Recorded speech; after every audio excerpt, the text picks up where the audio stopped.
नमस्कार शेतकरी बंधूंनो, कीटक आणि गोचीड जनावरांचं रक्त शोषण करतात.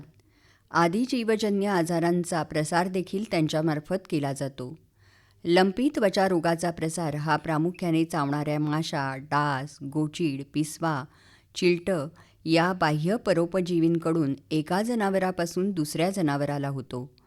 जनावरांमध्ये विविध आजारांचा प्रसार करणाऱ्या कीटकांचं एकात्मिक व्यवस्थापनाद्वारे नियंत्रण करावं. मंडळी, गोठा आणि आजूबाजूचा परिसर आपण स्वच्छ ठेवावा. गोठ्यातील जमीन दिवसातील काही काळ ऊन पडेल आणि जमीन कोरडी होईल असं नियोजन करावं. गोठ्याच्या खिडक्यांना मच्छरदाणीसारख्या जाळीने आच्छादित करावं. त्यामुळे गोठ्यामध्ये कीटक प्रवेश करू शकत नाहीत. गोठ्यामध्ये वायुवीजन यंत्र बसवावं. या यंत्राला विद्युत पुरवठ्याची गरज नसते. यामुळे प्रदूषित हवा वर निघून जाते आणि शुद्ध हवा गोठ्यात खेळती राहते. गोठ्यातील आर्द्रतेचं प्रमाण आणि ओलावा देखील कमी होतो. गोठ्यामध्ये चुना मारून घ्यावा. शेणाची योग्य विल्हेवाट लावावी. शेण खड्ड्यामध्ये टाकावं. गोठ्यातील भेगा, कपारींमध्ये असलेली गोचिडांची अंडी जाळून टाकावीत. गोठ्यातील गोचिडींच्या प्रजननाच्या जागा जसं की भेगा, फटी, छिद्र, बिळं अशा लिंपून घ्याव्यात. जनावरांना नियमित खरारा करावा. या भौतिक पद्धती झाल्या. आता आपण जैविक पद्धती बघूया. मंडळी, गोठ्यात गोचिडांच्या अंड्यांचं नियंत्रण करण्यासाठी मेटारायझिमचा वापर होतो. मेटारायझिमचं द्रावण जनावरांच्या शरीरावर फवारणीसाठी वापरू नये. केवळ ते गोठ्यात फवारणीसाठी वापरावं. गोठ्यामध्ये जिथे गोचीड त्यांची अंडी आहेत त्या ठिकाणी या द्रावणाची फवारणी करावी. ही फवारणी रात्रीच्या वेळेला करणं जास्त फायदेशीर असतं.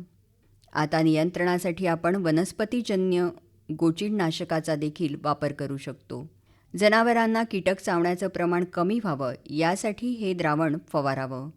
या द्रावणामध्ये निंबोळी तेल 10 मिलीलिटर, करंज तेल 10 मिलीलिटर, निलगिरी तेल 10 मिलीलिटर, अंगाचा साबण 2 ग्रॅम हे घटक 1 लिटर पाण्यात मिसळावेत आणि द्रावण व्यवस्थित ढवळावं.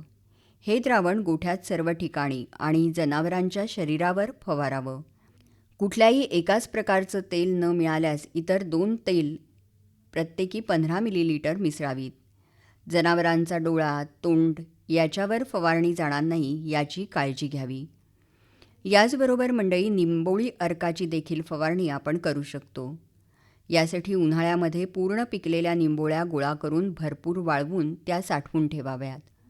फवारणीच्या 1 दिवस अगोदर 5 किलो निंबोळ्या कुटून 10 लिटर पाण्यामध्ये रात्रभर भिजत ठेवाव्यात. फवारणीच्या दिवशी सकाळी मुलायम कापडातून हे द्रावण गाळून घ्यावं. हे द्रावण त्याच दिवशी जनावरांचं शरीर, गोठा, नाली, शेणाच्या ढिगावर फवारावं. तेव्हा मंडळी, जनावरांवरील बाह्य परजीवींचं नियंत्रण करण्यासाठी आत्ताच सांगितलेल्या उपायांचा जर आपण अवलंब केला तर नक्कीच या परजीवींचं नियंत्रण करणं आपल्याला शक्य होईल. बरं, तर पुन्हा भेटूया उद्याच्या कृषीवाणीत. तोपर्यंत नमस्कार.